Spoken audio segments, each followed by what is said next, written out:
Ernesto, ¿alguna vez has pensado en la perfección del universo? Ay, extrañaba las Dismara preguntas, elemental. Pero eso puede discutirse, Dismara. ¿Qué es perfecto? Pues perfecto es, no sé, así como ese movimiento estelar, ¿no?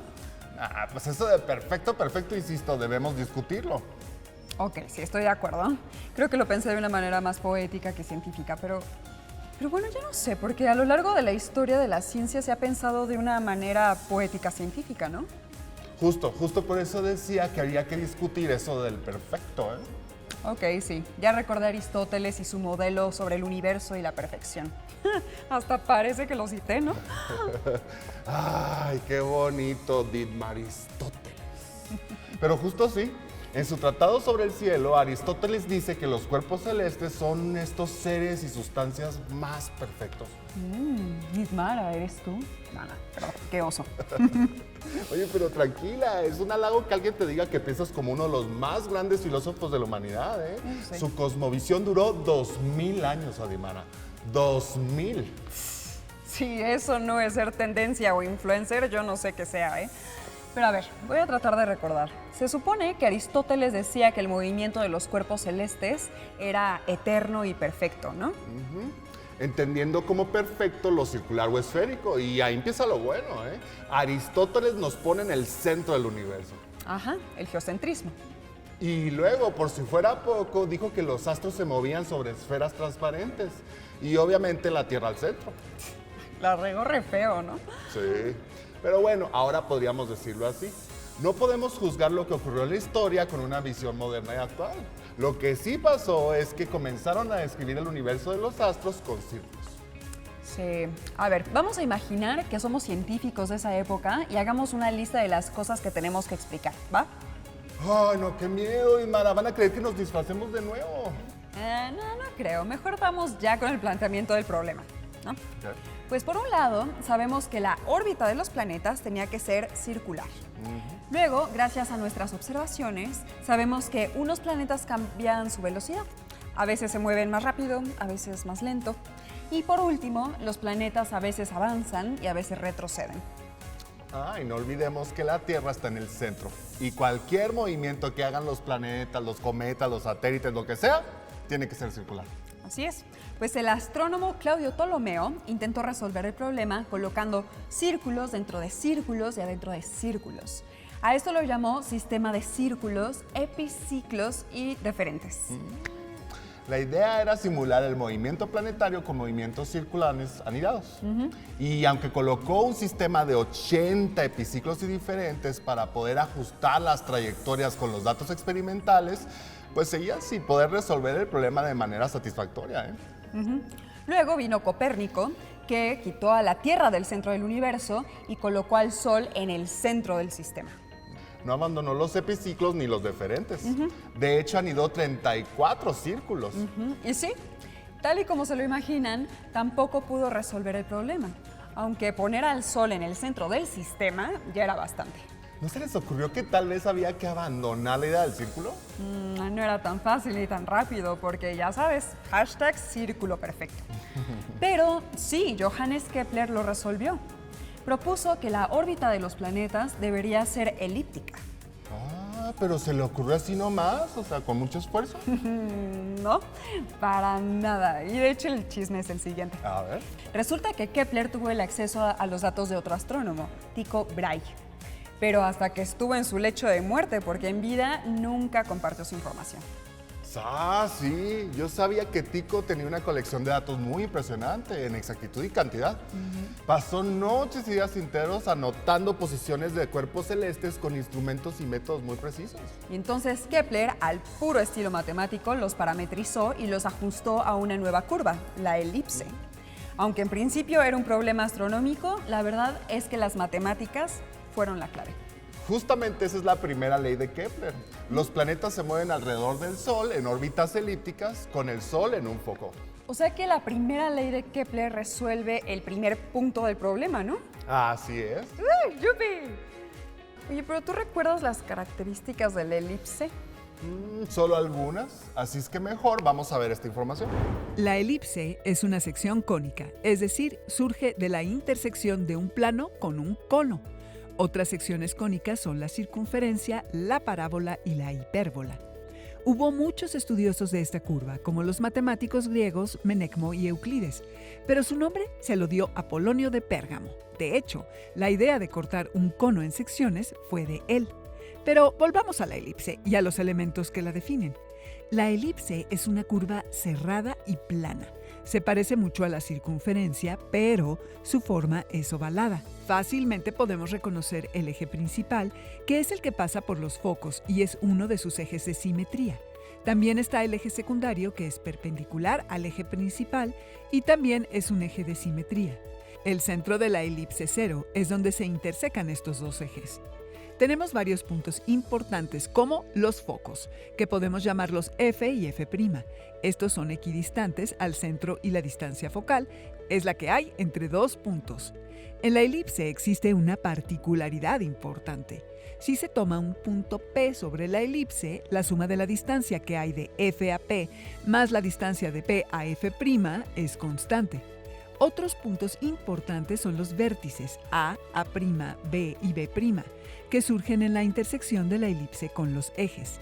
La distancia entre A y A' se llama eje mayor y la distancia que hay entre B y B' se llama eje menor de la elipse. Finalmente, la excentricidad es un parámetro que nos dice qué tan diferente es una curva cónica de la circunferencia. Se usa la letra griega epsilon para designarla y sabemos que la excentricidad de una circunferencia es 0, pues la circunferencia no difiere en nada a la circunferencia. Pero, ¿cómo es la excentricidad de una elipse? Bueno, pues su excentricidad tiene que ser mayor que 0, pero siempre menor que 1. Esto nos lleva a deducir que mientras su excentricidad sea cercana a 0, la elipse se parecerá más a un círculo, tal y como ocurre en la órbita de los planetas.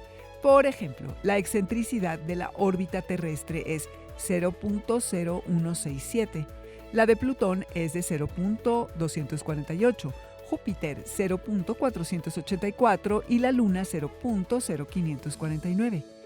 ¿Puedes imaginarte lo difícil que fue para Ptolomeo, Copérnico y Kepler determinar que las órbitas eran elipses y no círculos? Estamos con la maestra en ciencias Edith Jurado Galicia, quien es docente, tutora e investigadora del Instituto de Educación Media Superior de la Ciudad de México. ¿Qué tal, Edith? ¿Cómo estás? Hola, muy bien, gracias. Perfecto. Mi primera pregunta es, ¿qué son estas figuras cónicas? ¿Qué nos podrías decir acerca de las figuras cónicas? Mira, las figuras cónicas son cortes de un cono. Todo el mundo hemos tomado agua, por ejemplo, en estos cucuruchos que les llaman. Y entonces, podemos cortar, si tenemos unas tijeras, podemos cortar de forma paralela, de forma diagonal. Podemos hacer diferentes cortes y las cónicas vienen de esos cortes.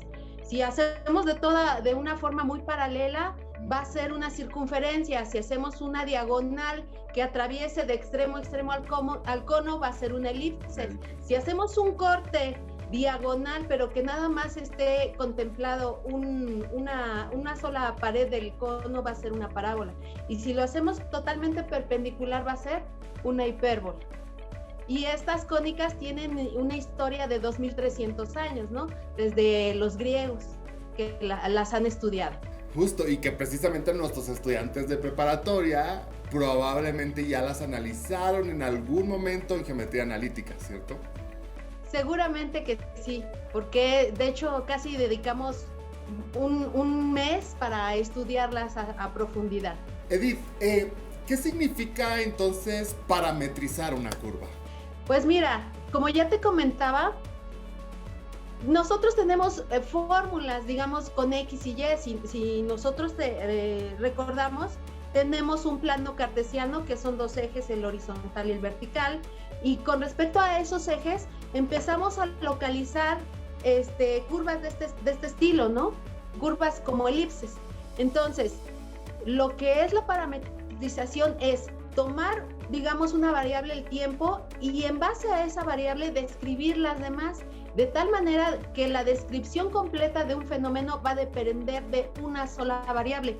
En esta ocasión va a ser el tiempo, pero se puede modificar, ¿no? Entonces, para describir la curva, el contorno de la elipse, va a bastar nada más basarnos en el tiempo. Eso es lo que busca la parametrización básicamente. Y súper importante entenderla de esta forma tan clara contigo, porque es justo lo que hizo Kepler cuando veía que los planetas orbitaban en forma elíptica alrededor del Sol, ¿no?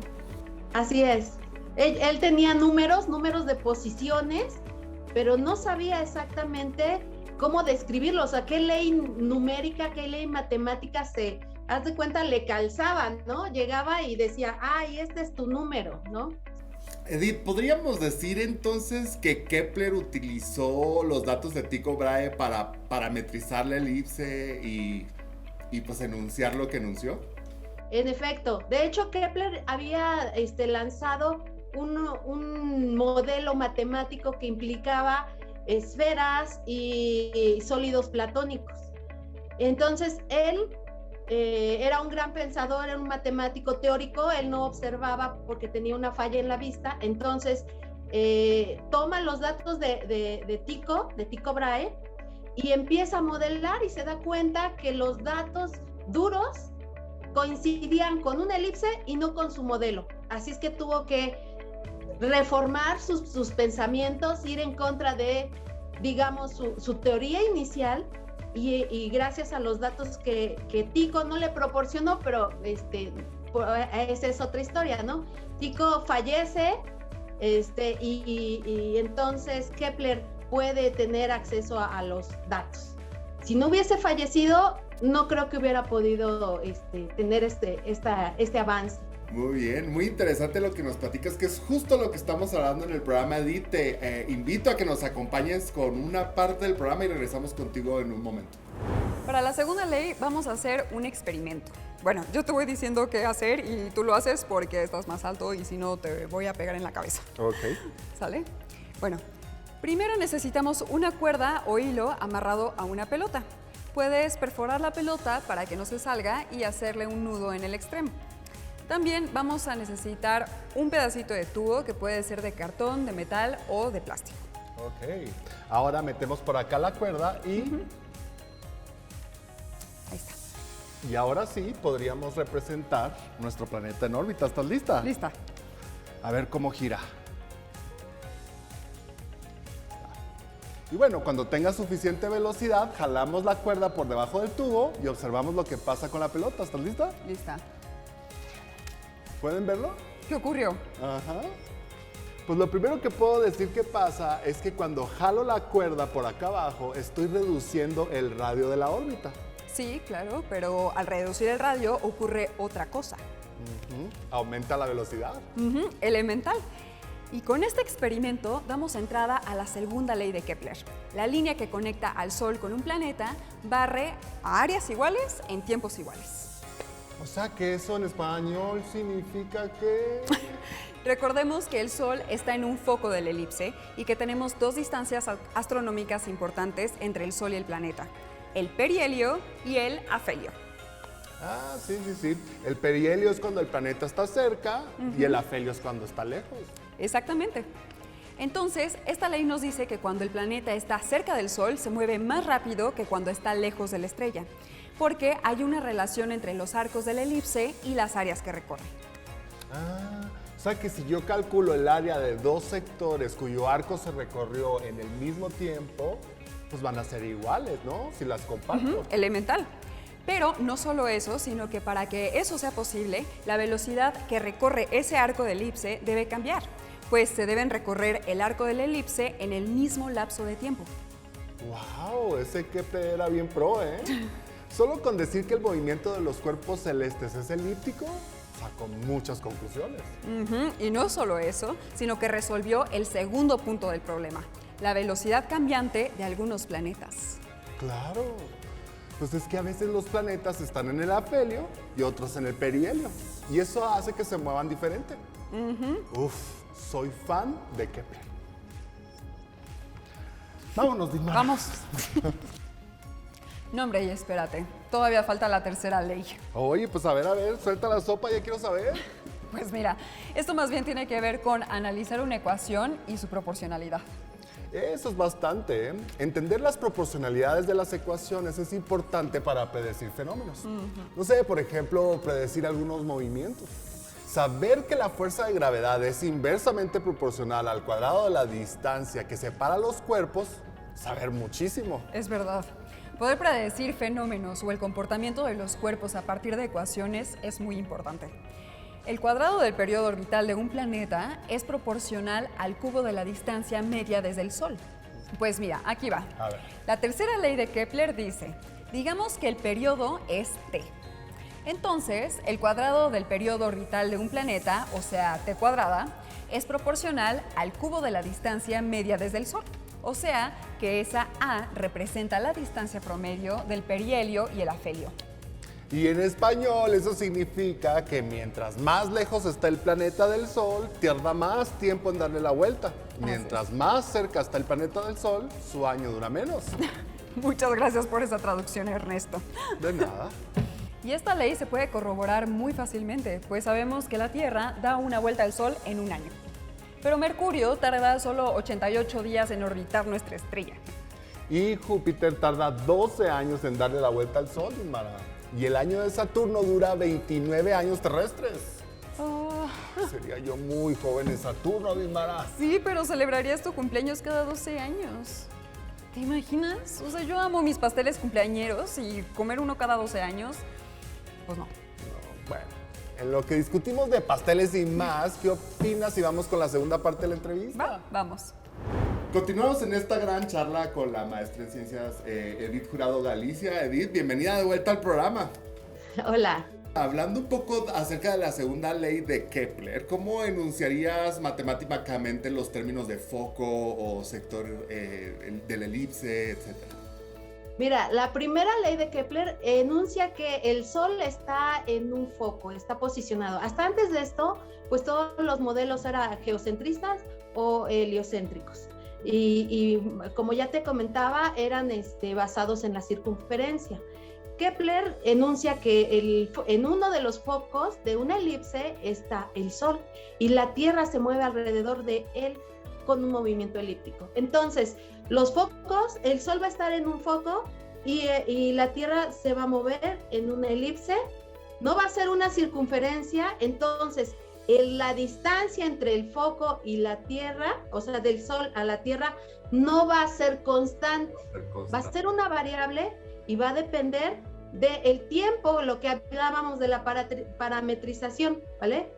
Va a depender del tiempo, entonces va a haber periodos en los que va a estar muy lejos y otros en los que va a estar muy cerca.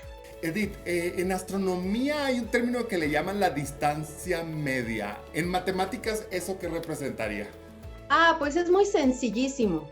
Mira, la distancia, como ya decía, la distancia no es constante, ¿no? Se va cambiando con respecto al tiempo, que es la parametrización de la curva.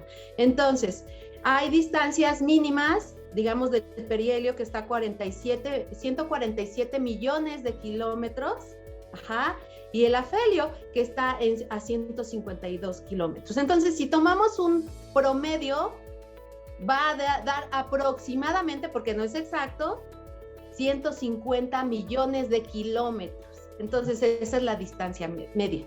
Nosotros vamos a decir, es que estamos a una distancia del Sol de 150, pero en realidad no es cierto, porque nuestra distancia va variando. Va variando en el tiempo. Y justo la distancia media, entonces, sería como modelar que fuera una circunferencia y que fuera el radio y que siempre tuviera esa misma distancia media, ¿no?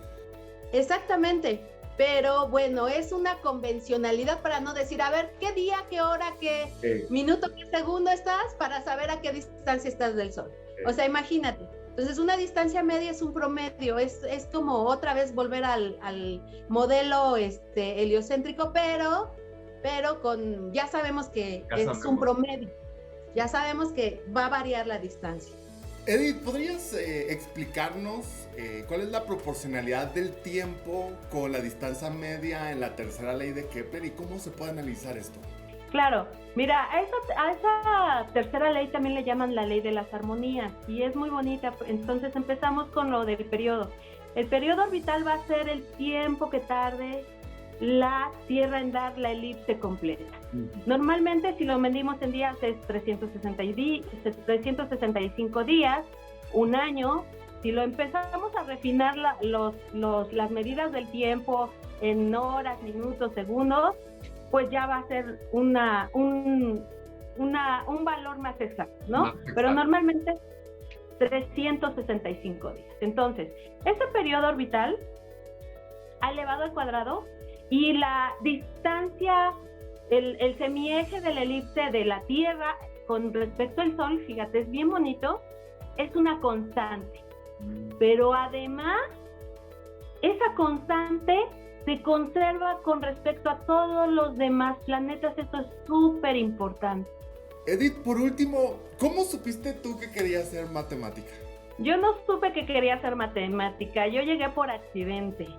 Yo pensaba ser computóloga, administradora, antes que eso, pero bueno, jamás en mi educación básica tuve problemas alguno con las matemáticas. Inclusive recuerdo en mi edad más tierna, mi mamá me mandaba todavía con centavitos a la tienda y entonces de repente me cayó, como dicen los chavos, el 20, de que un peso tenía 100 divisiones, ¿no? Yo dije, a ver, espérate, entonces puedo dividirlo no nada más en 100, sino en 5 partes iguales, en 10 partes iguales. Entonces, esa era como una intuición, fíjate, muy temprana matemática que ya tenía. Y yo no la había realizado hasta la preparatoria, donde me encontré con un buen profesor que egresó de la misma escuela donde yo estuve, que en la Escuela Superior de Física y Matemáticas del Politécnico, y pues él me encaminó hacia allá. Y pues aquí estamos, maestra en Ciencias Matemáticas, licenciada en Físico-Matemáticas y próximamente economista. Híjola, qué bonito y de verdad el pensamiento matemático se nota que te nació desde joven y lo trabajaste y tuviste a tus mentores, así como nosotros estamos intentando con los jóvenes en todo México. Te agradezco mucho tu tiempo y todo lo que nos explicas y nosotros continuamos con Jóvenes en TV. Evidentemente, la tercera ley de Kepler ayuda a entender por qué algunos planetas tienen diferentes raros. Y ese es el último punto que faltaba. Pero, ¿raros cómo? Ajá, por ejemplo, desde la Tierra parece que algunos planetas van avanzando en su órbita y luego parece que se regresan y luego avanzan. Claro, a eso se le llama retrogradación, ¿no? Elemental, compañera, parece que se regresan cuando se mueven. Por ejemplo, vamos a fijarnos en Marte. Su órbita está más alejada del Sol que la órbita de la Tierra. Así que si vemos a Marte desde la Tierra, parece que avanza un poco, pero luego se regresa y después sigue avanzando.